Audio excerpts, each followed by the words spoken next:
Good morning. Today's video is going to be very personal, so I hope that you'll stay to the end so I can tell you how I made peace with it.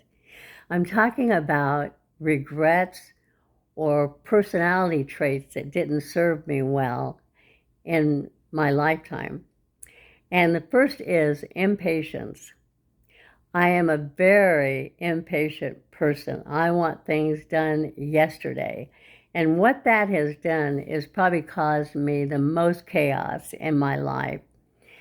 And an example of that is in 1990, I opened a storefront business in a historical district. It was a consignment shop, but it wasn't crafts and that type of thing. It was artisans. It was a historical district, and I had people that did very high quality items by hand. And the store was very successful for a couple years. But what I had not considered is, even though it was a historical district and attracted a lot of tourists, it was totally open to the elements. All the stores were lined up, and you had to walk through. It wasn't inside a building. You just went door to door. So if it was wintertime and it was cold, or if it was raining, or whatever the situation was, there were periods of time when there was very little business, and it caused me a lot of financial hardships. Even though it was successful, and even though I made it work with very little money and very little experience, it is something that I could have done much better if I had done my homework. So I consider that to be a personality trait that has not served me well. The second thing that I consider to be a personality trait that hasn't served me well is I'm extremely independent. I have lived my life thinking that I know all the answers and really not open to listening to other people that well. And that, an example of that is when I was very young. I have a vivid picture of my mother standing in the doorway trying to convince me to do something, and I was probably only 5 or 6 years old. And she was so exasperated because I would not mind. And so that was very challenging for her, and that's continued most of my life. I want things done my way. It has served me in the respect that I've been in management positions for most of my life. And so being independent and determined has served me in that respect. But it makes it difficult to rely on people, to ask for favors. And I think I would have been much happier had I just been more open to suggestion and not so hell-bent on doing things myself. It's just something that I do regret. Another thing is, I would often talk myself into just quitting something when it didn't go my way. And that's something that I have struggled with my whole life. And if I'm not enjoying something, or if I'm bored, there were just those times it was easier to quit. And I've often wished that I had had the forethought to just go through it and get through it and do it anyway instead of just giving up. So that's something that I do have some regret on. One thing that I learned at a late age is living in the moment. So oftentimes I'm distracted by whatever else is going on. I'm just not that present in myself. I'm thinking about something that happened yesterday, something that's going to happen tomorrow. Even in a conversation, I would be thinking about the next thing I'm going to say. And it just didn't serve me well. So quitting has been a problem.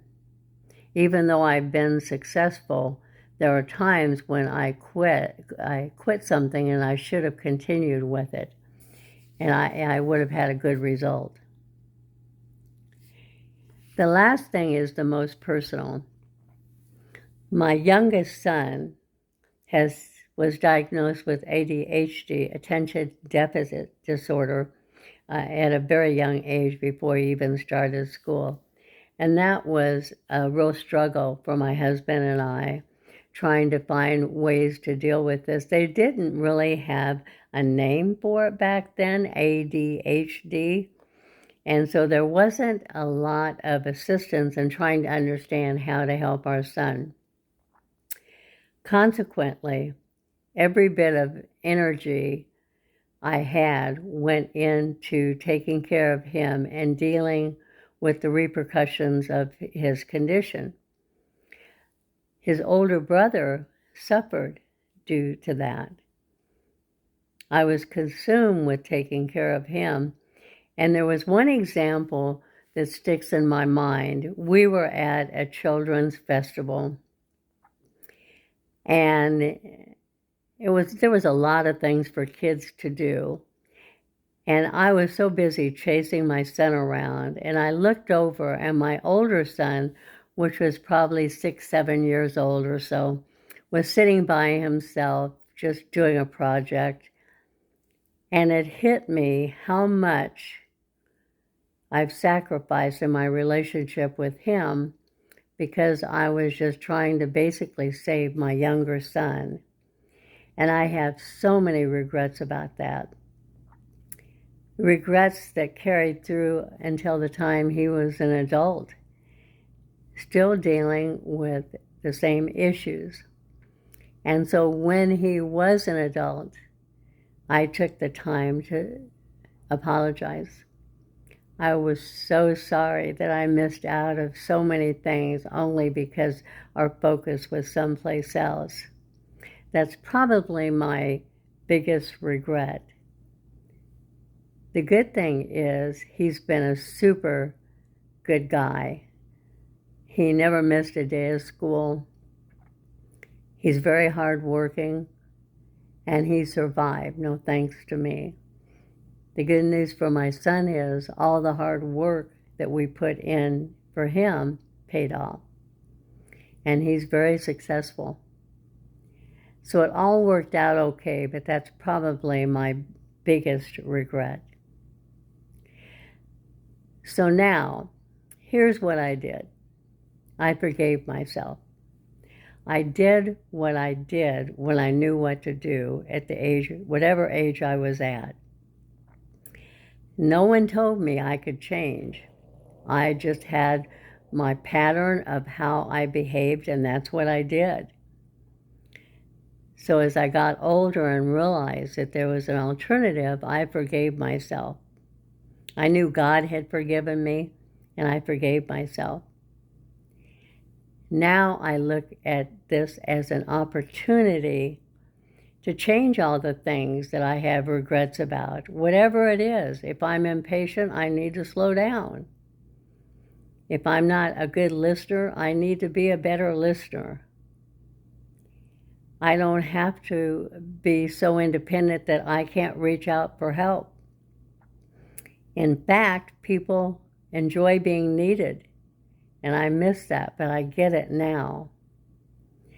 So I challenge you to look at your own flaws, your own regrets, and see if there's anything that you can do about it today, now, that would make your life happier. I appreciate you hanging around for this long video. If you did make it to the end, I hope you found value in it, and I hope that you're having a great day. Take care.